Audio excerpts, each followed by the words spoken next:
pareciera que muchas veces nosotros pensamos o de alguna manera entendemos que hay algo que a Dios se le escapó.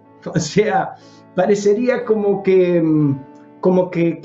Dios en algún momento de nuestras vidas se ausentó, no escuchó, no vio o no nos está registrando.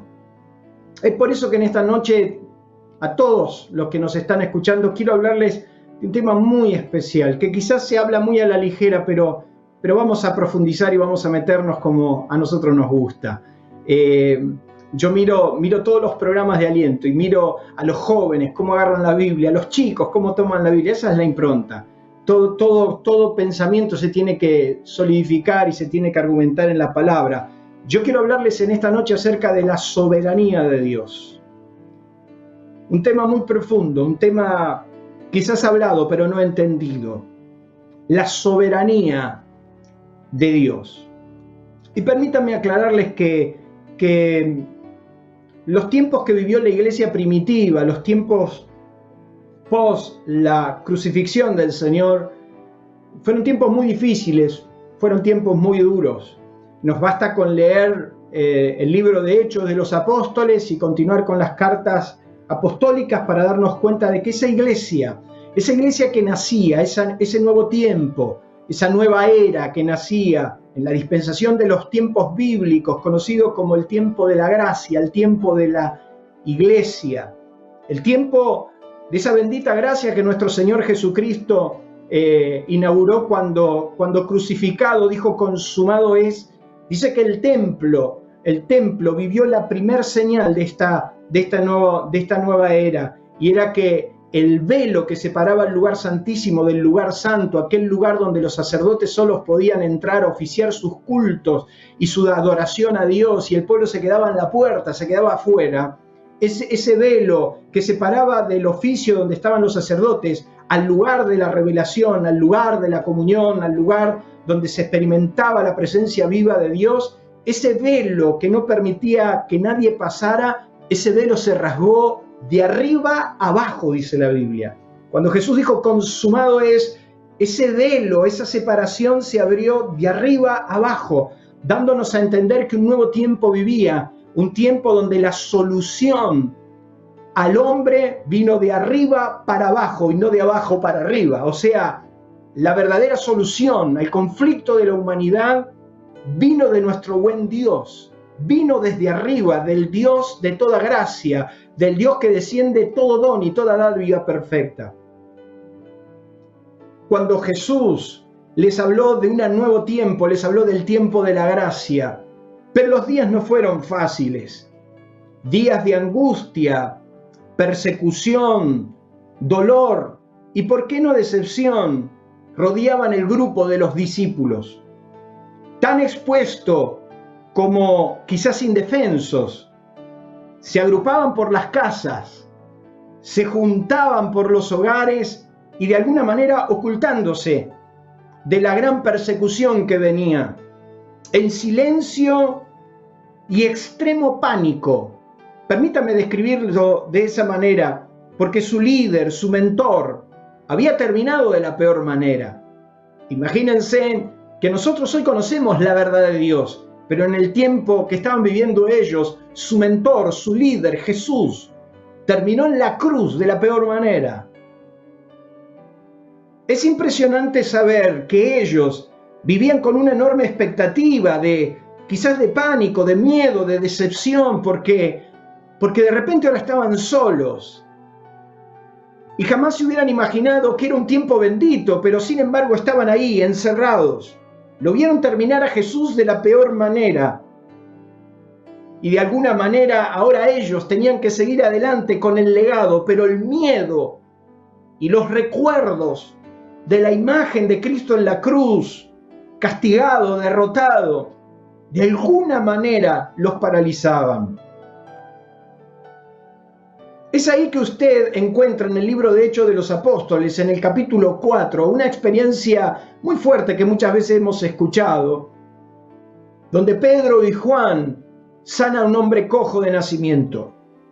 Pero dice que después de este milagro, donde muchísimas almas, 5.000 personas se entregaron al Evangelio de Jesucristo, cuando Pedro, con autoridad y poder del Espíritu Santo, habla de que ese cojo que hacía 40 años estaba en ese estado, se pudo levantar. Dice la Biblia que Pedro les habló acerca del autor de la vida, del autor de la salvación.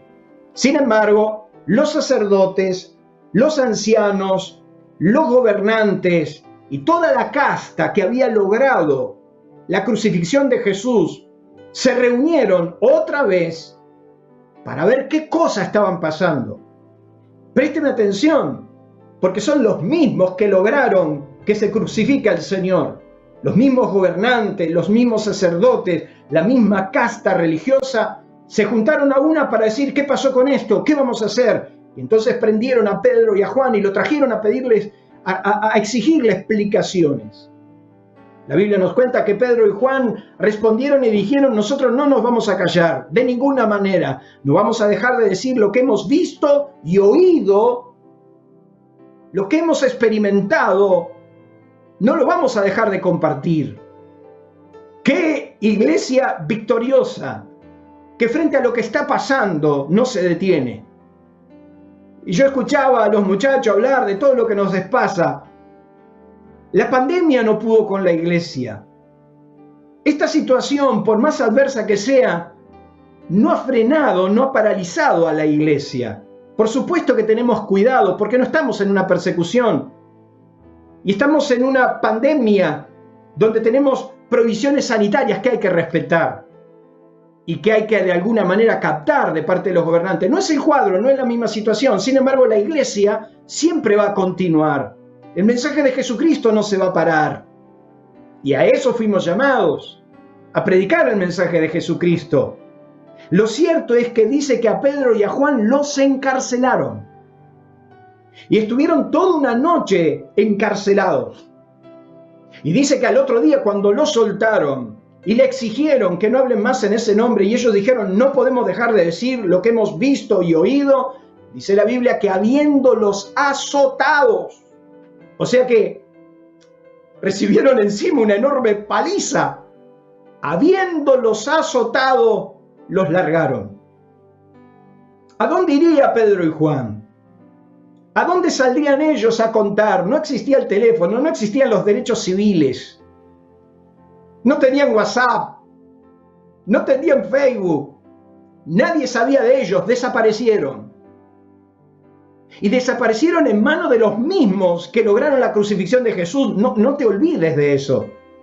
El pánico, el terror. Yo me imagino a los discípulos. No me refiero a Pedro, a Juan, me refiero a los otros. Dice que estaban reunidos temblando de miedo.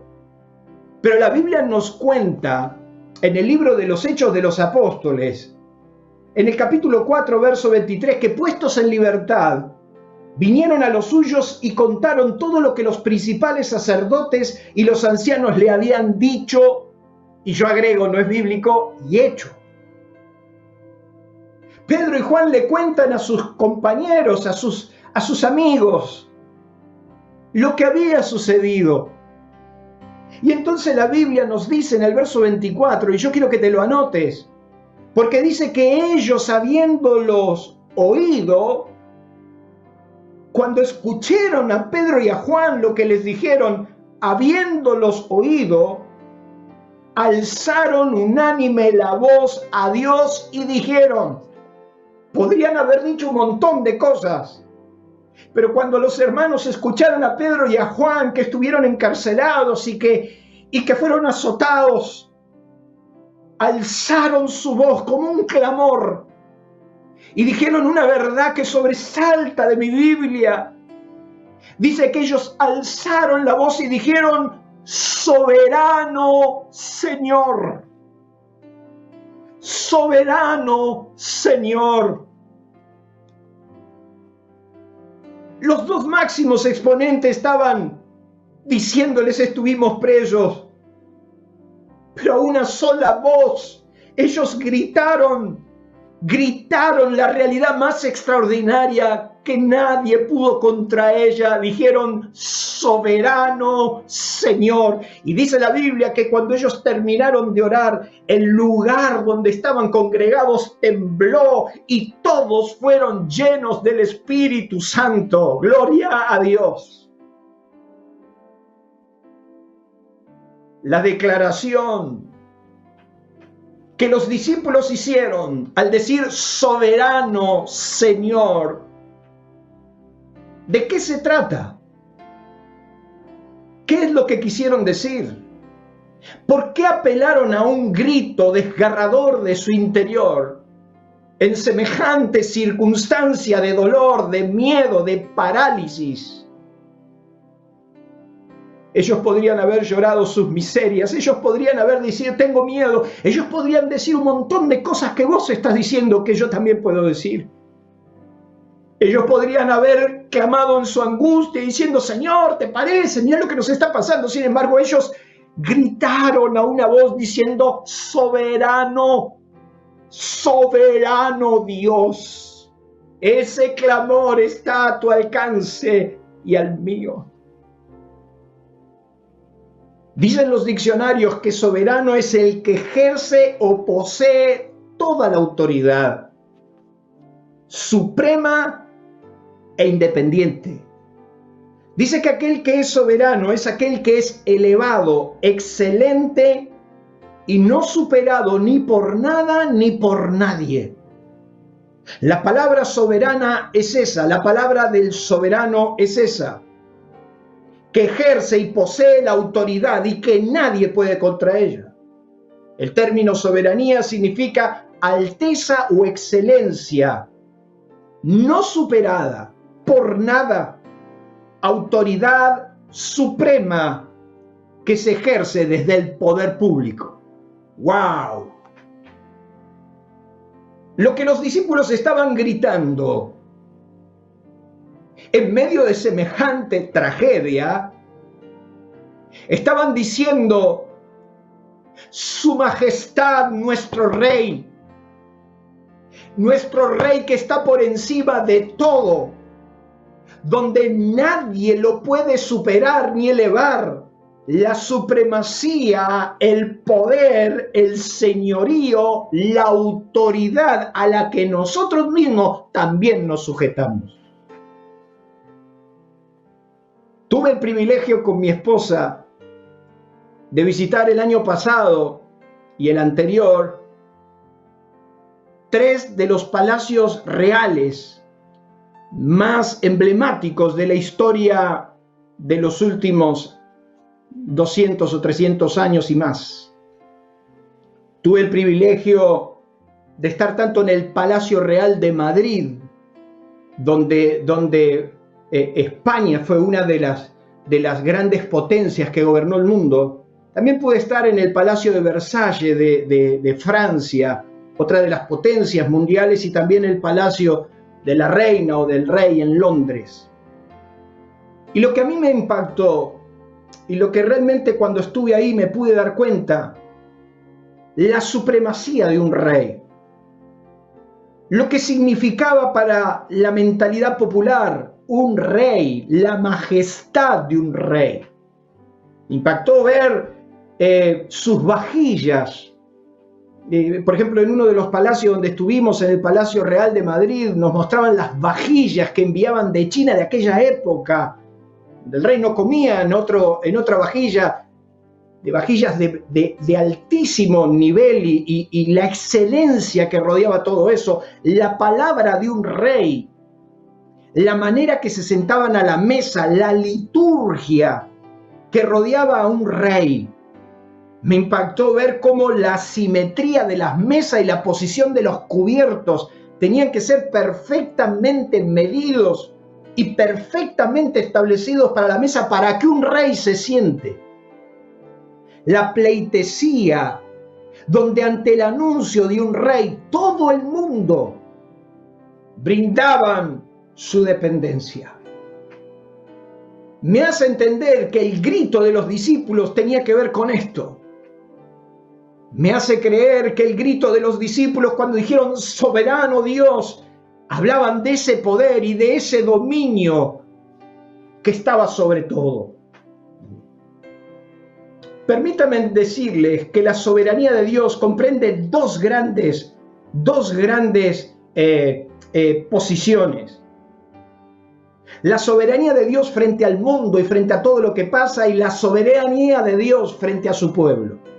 Yo no tengo el tiempo de hablar de las dos hoy y me voy a concentrar en el segundo porque creo que es la materia que nos hemos llevado previa. La soberanía de Dios la puede usted ver a lo largo de la historia de la humanidad. A Dios nunca lo tomaron por sorpresa y nunca soltó los hilos del curso de la humanidad.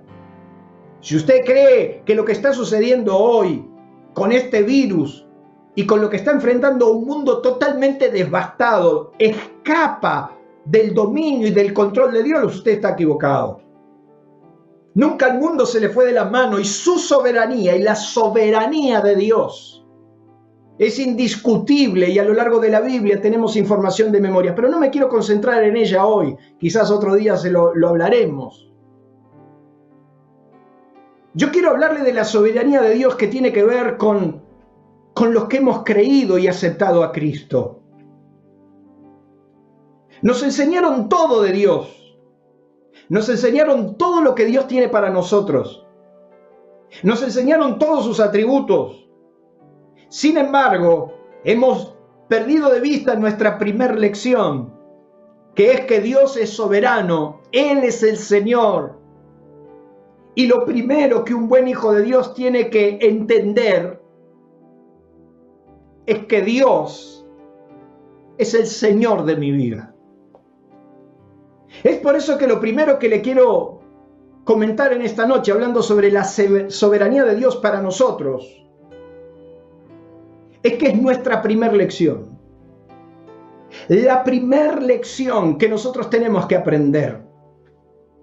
Y eso usted lo puede encontrar como una información bíblica a lo largo de todos los tiempos.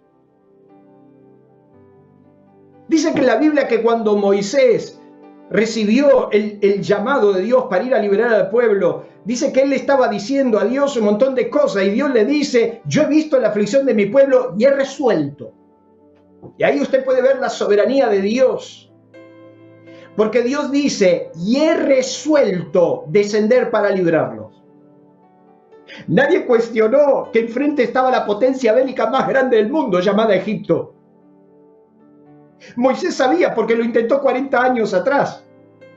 Pero Egipto significaba la potencia bélica, la civilización más moderna, extraordinaria de aquella época. Y Dios dijo: he visto el clamor de mi pueblo, he visto la angustia de ellos. Moisés, tengo una buena: he descendido para librarlo. Y frente a eso, ni Egipto, ni ninguna potencia, ni ningún poder bélico, ni ningún ser extraordinario puede contra eso. Cuando Dios determina algo, no hay infierno que pueda contra eso. Es por eso que no importa lo que está haciendo la pandemia o lo que está sucediendo en este nuevo tiempo, lo que importa es lo que Dios resolvió.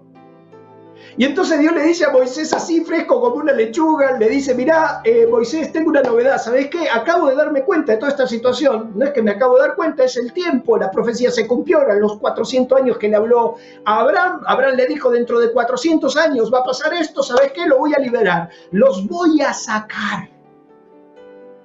Entonces dice que con Moisés, frente a semejante manifestación, dice: para un poco. Así que yo voy a ir al pueblo y le voy a decir: mirá, Dios se me presentó en el desierto y me mandó a liberarlo. ¿Con qué herramienta? ¿Qué vamos a hacer? Cuando me pregunten quién te mandó, ¿qué les diré? Y entonces Dios le da una respuesta a Moisés extraordinaria. Le dice: cuando te pregunten eso, les dirás: yo soy, que significa el ser, que tiene existencia propia y que no depende de nadie. Mire lo que le está diciendo Dios: ni las pirámides de Egipto, ni la gloria de Egipto, ni los ejércitos de Egipto, ni Faraón, ni nada que tenga que ver con nadie podrá, porque el yo soy, el ser que tiene existencia propia, el que no depende de nadie, resolvió liberar a su pueblo. Y si usted está en su casa, diga: gloria a Dios. Porque no importa lo que el diablo pueda decir, no importa lo que la pandemia pueda decir, no importa lo que nadie pueda decir. Si Dios resolvió liberarte, el ser, el que tiene existencia propia, lo resolvió. Y como es un rey, como es soberano, como su soberanía alcanza todo, como Él comprende todo, no hay nada que usted no tenga en este momento que acceder. La primera lección que me enseñaron a mí, y yo bendigo a mis pastores. A pesar de que muchas veces los he criticado, yo bendigo a mis pastores y a mi iglesia amada que me vio nacer, porque lo primero que me enseñó es que Dios es el Señor. Pareciera que Dios es el bombero loco que anda apagando nuestros incendios. Pareciera que Dios es como el que resuelve todos tus conflictos. Claro que lo es. Pero tu primera lección es que Dios es el Señor. El yo soy me envió a vosotros. Es por eso que cuando ya estaban por entrar a la nueva tierra, en Deuteronomio capítulo 6, Dios le empieza a repetir, y en el capítulo 5 le repite varias lecciones que aprendieron en el desierto. Oye, Israel, Jehová uno solo es. Y amarás a Jehová tu Dios con todo tu corazón, con toda tu alma y con toda tu mente y con todas tus fuerzas, porque Dios es uno, porque Él es el Señor. Al Señor tu Dios temerás y a Él solo servirás y por su nombre jurarás. Y es por eso que cuando Dios los convocó, el primer mandamiento, el primer mandato de los 10 que usted puede tener en la ley que recibió Dios, el primer mandato de Dios es: no tendrás dioses ajenos fuera de mí. Porque yo soy único. Su majestad, el Rey. En Isaías Dios dice algo que a mí me impactó. En 3 ocasiones en el libro de Isaías, Dios dice: yo soy Jehová y no hay otro fuera de mí. En otra ocasión dice: yo soy Jehová, yo soy solo Dios, porque no conozco otro Dios, no conozco a ninguno. Yo soy Jehová y fuera de mí no hay Dios. No conozco ninguno. Es por eso que cuando Dios le tuvo que jurar a Abraham algo, dice la Biblia que Dios buscó uno más grande que él. Y dice que no pudiendo jurar por ningún otro, porque no hay nadie más grande que él, juró por sí mismo. Y la Biblia nos dice que Dios le dijo a Abraham: por mí mismo. Por mí mismo, no puedo jurar por nadie, porque no hay Dios fuera de mí, no hay otro, no conozco a ninguno. Dios es el soberano. Isaías lo vio sobre su trono y dijo: en el año que murió Usías, vi yo al Señor sentado sobre un trono alto y sublime, y sus faldas llenaban el templo, y los querubines y los ángeles decían: santo, santo, santo, la gloria de Jehová llenó toda la tierra, alto y sublime. Y es por eso que Malaquías habla de la honra de un padre y el temor a un Señor. Y entonces Malaquías dice: si yo fuera vuestro padre, ¿dónde está mi honra? Como padre me correspondería la honra. Y si yo soy vuestro Señor, por más que muchos digan, y por más que ustedes me digan: Señor, Señor, si yo soy Señor, ¿dónde está mi temor? No, pastor, no. Al Señor no hay que temerle, porque eso genera un trauma en la gente. Y entonces hablamos del temor reverente, el temor de adoración, y no el temor del miedo. Porque si nosotros hablamos del miedo, la gente le tiene miedo a Dios y no se acerca a Dios. Mire, mi hermano, mire, mi amigo. Es correcta tu apreciación y es correcto ese pensamiento, pero ¿sabe una cosa? La Biblia dice: bendito el hombre que tiembla ante mi presencia. No, a Dios no hay que tenerle miedo, y por supuesto que no. Dios es un Padre amoroso, pero no por eso le faltemos el respeto. porque Él es el Señor de toda la tierra. Tu primer lección a aprender es la que aprendió en muy pocos minutos. Una mujer avergonzada, desnuda, por haber sido encontrada en el mismo acto de adulterio. La Biblia nos dice en el libro de Levítico que cuando era sorprendida una persona en el acto de adulterio era apedreada delante de toda la congregación.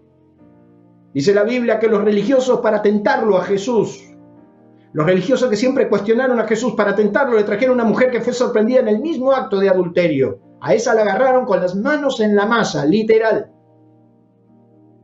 ¿Dónde estaba el hombre? No lo sabemos. Mire qué sociedad tan machista, repugnante, que a la única que trajeron fue a la mujer, no al hombre. La Biblia decía que los dos debían ser apedreados.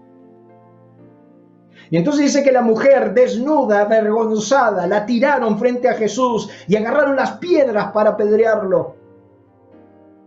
Usted conoce la famosa y tan conocida reflexión de Jesús que dijo: el que esté libre de pecado tire la primera piedra, y nadie pudo.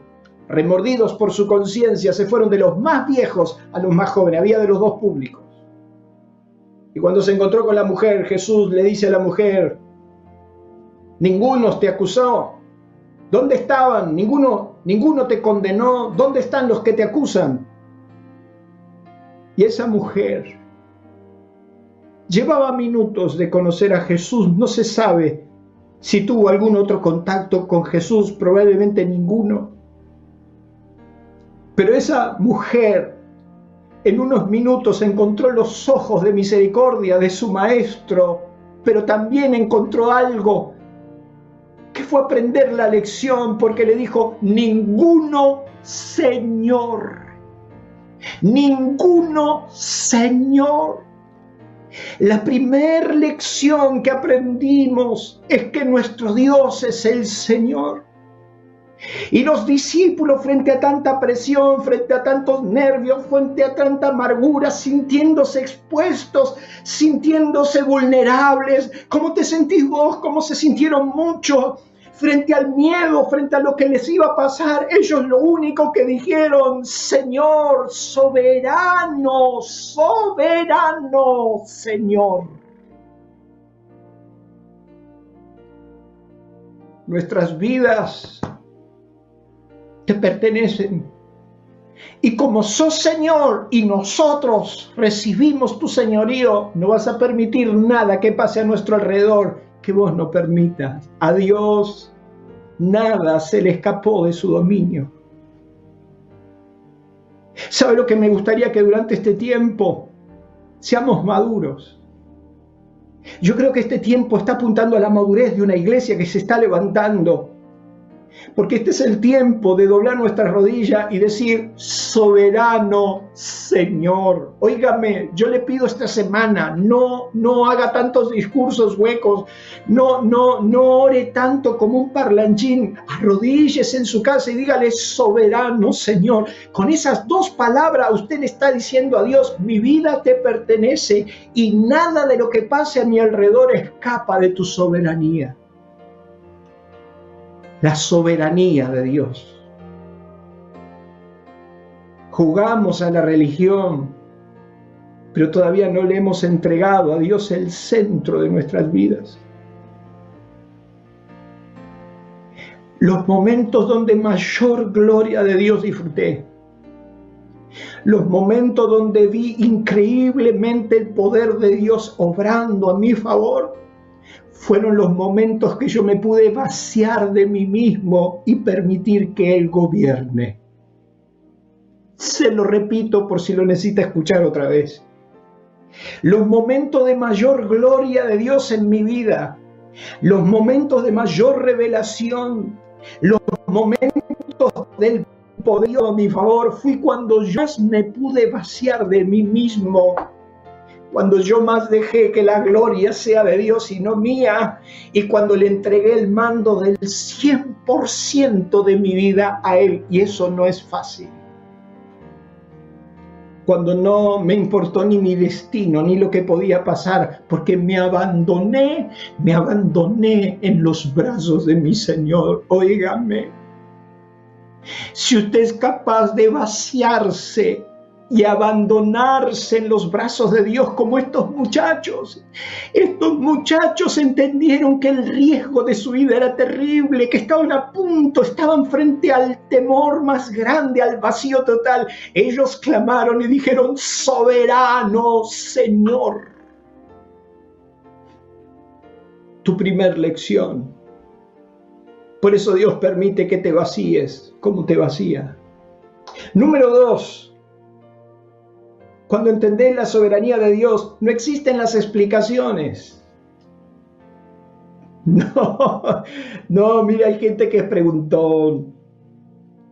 Por las dudas, si usted ve a mi hija, no le diga esto, pero Micaela de chiquita preguntaba todo, pregunta y pregunta y pregunta y pregunta. Hay gente que quiere preguntar todo el tiempo, que quiere saber todo, y dígame, pastor, usted que me cuenta, y usted que me diga, y usted... No siempre hay explicaciones. Y no siempre un soberano las da. El rey no explicaba lo que tenía que explicar porque él era el rey. Y Dios no anda explicándose: mire, mi hijito, yo voy a hacer esto, voy a hacer lo otro, mire, tenga cuidado. No hay tantas explicaciones. Cuando entendés la soberanía de Dios, las explicaciones no siempre se nos dan. ¿Y por qué la pandemia? Y yo quisiera saber, Dios, ¿a quién se le ocurrió? ¿Y por qué Dios me dijo que vaya a la misión? Hay que ver si Dios te mandó. Porque, mire, yo antes de todo esto escuchaba gente que Dios le habló y le dijo que tenía que ir a tal lado, a tal lado, a tal lado, no se puede ni a ningún lado. ¿Y qué pasó? Dios falló, Dios es tan distraído que se olvidó de decir: mirá que cuida. Mire, 400 años antes de la esclavitud, Dios le dijo a Abraham que su descendencia iba a ser esclava allí en Egipto.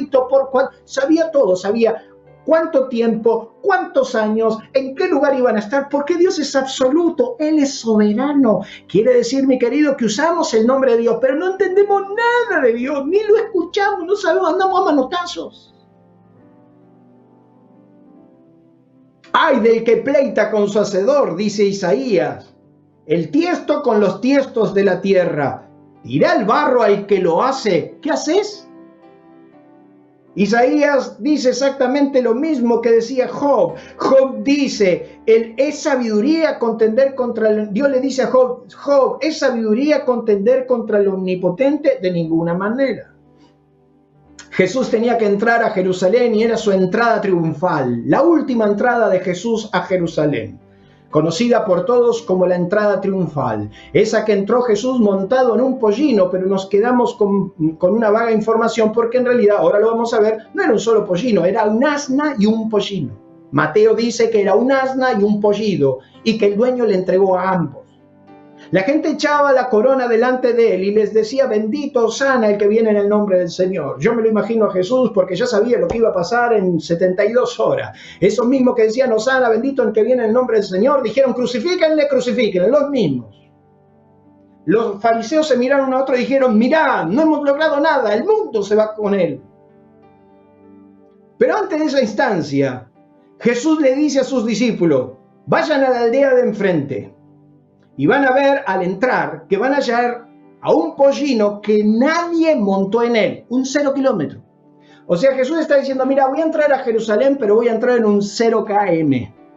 Porque dice que el burro que estaba ahí, que el dueño lo crió, nadie lo montó. Era 0 kilómetros, el tapizado 0 kilómetros, nadie sentó su humanidad sobre el burro estaba joya, nunca taxi.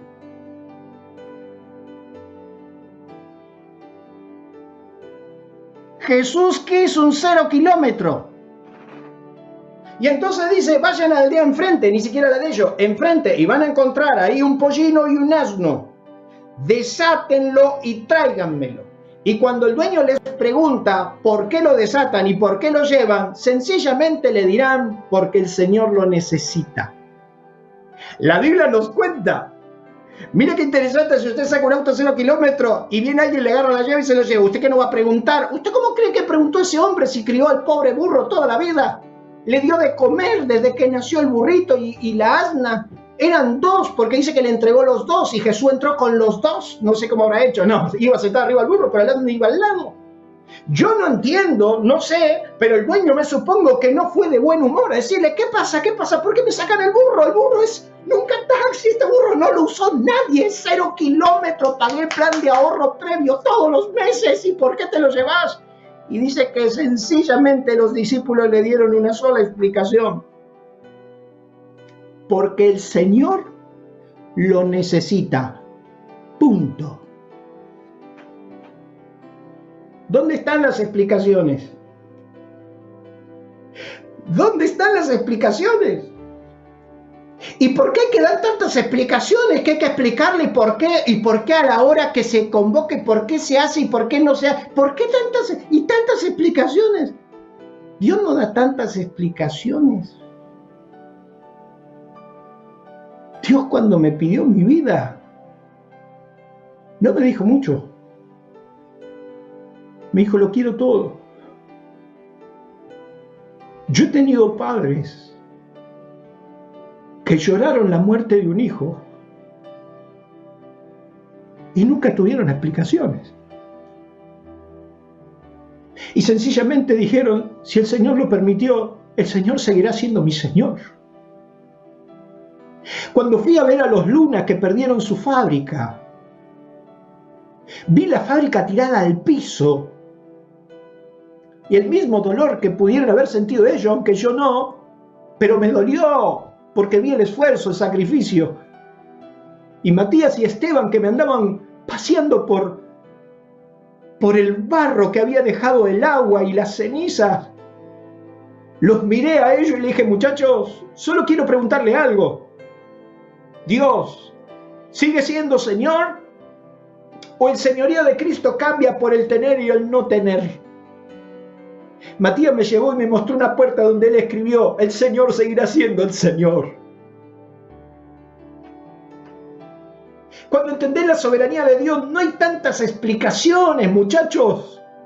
¿Por qué será? ¿Por qué Dios permitió que la pandemia y por qué Dios me vino a buscar el burrito que yo lo había criado con tanto cariño? ¿Y por qué se llevan el burrito? Porque el Señor lo necesita. Punto.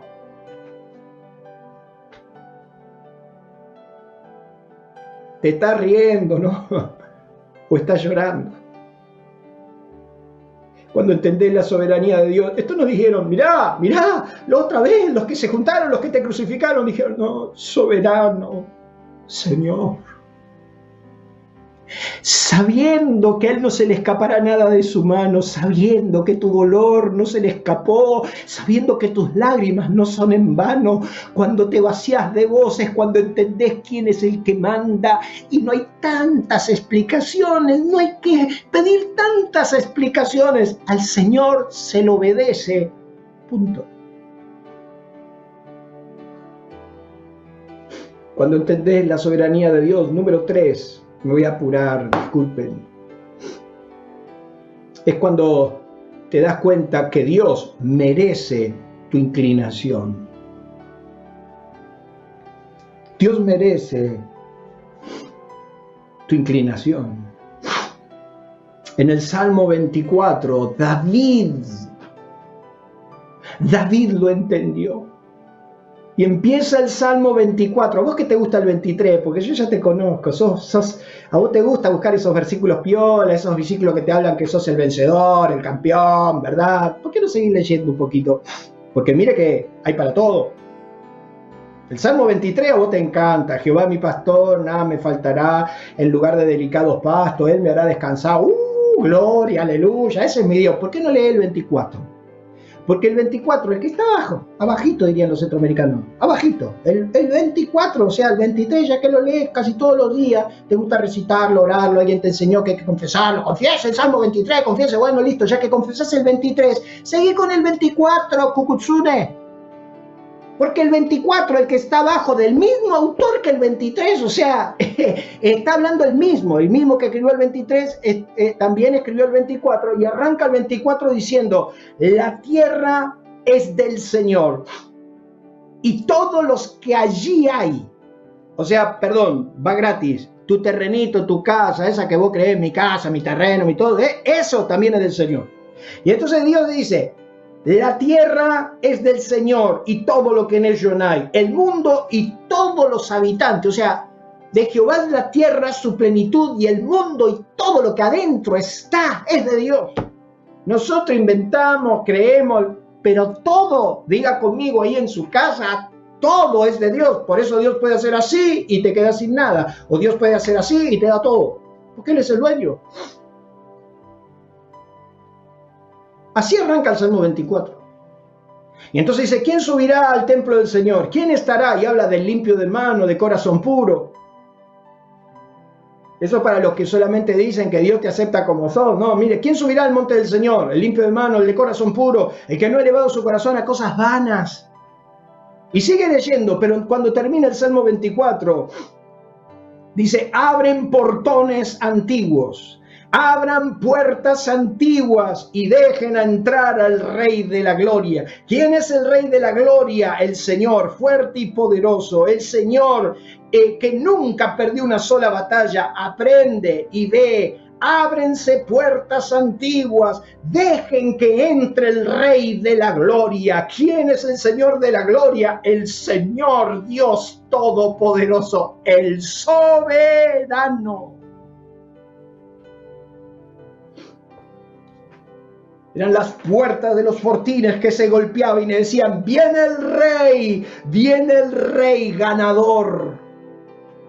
Y entonces todo el mundo rendía pleitesía y doblaba sus rostros. Y entonces, así como el Imperio Romano tenía el arco de los triunfos, y entonces entraban con las victorias, y todo el pueblo de Roma tiraba sus flores y tiraba honores al rey que había ganado la batalla.